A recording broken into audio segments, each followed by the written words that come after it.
tied to congressional pay. Okay, that is correct. Okay. Correct. Okay, Just so it's on the speaker for the video. okay, yes, yep, no worries. Okay, so that's tied to the congressional pay and not to the Compensation Commission. Correct. We removed that. We agree with that. And then third, new section 3 is removed, which deals with the cabinet secretaries. Correct. And I believe I may have missed one portion in the judicial. There was also a section that refers to district attorneys, I believe.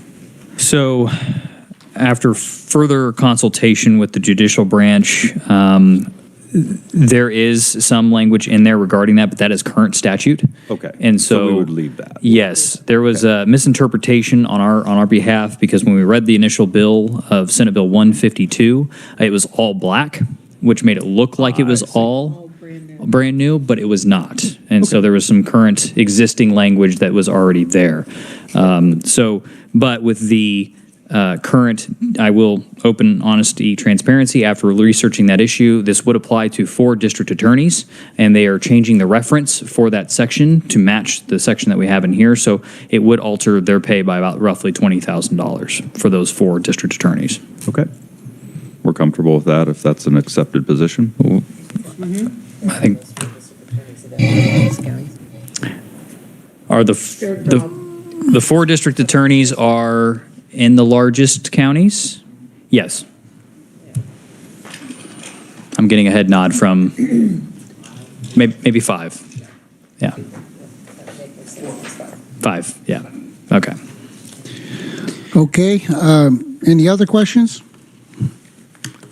I think we all agree that the adjustments we've made with this amendment are good, and staff has the option to make sure that we tweak whatever, so.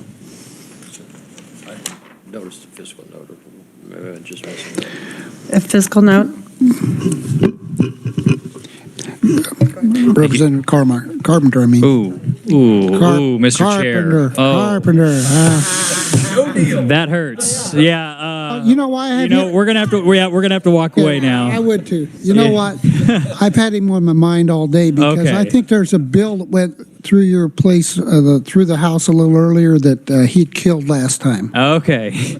Well, hopefully that experience is a little different than the one you've had with Representative Carmichael. Okay. Anyway. Thank you, Mr. Chair. So the fiscal notes on this would be the largest portion of the fiscal note would. So we don't know what the Legislative Compensation Commission is going to do, and so we don't know if they're going to cut legislative pay, increase it, or keep it the same. So with that, there's no protection. We can't come up with a fiscal note for that. For the judiciary, there's 290 judges currently in the state of Kansas at all levels. The rough estimated fiscal note that we were given by members of the judicial branch is $8.2 million. And this would not impact the current fiscal year's budget or next year's budget because it doesn't go into effect until January 1st, 2025. It would have Next year's, okay, sorry, excuse me, half a year. But then that can also be dealt with by future legislatures. Senator Glaze.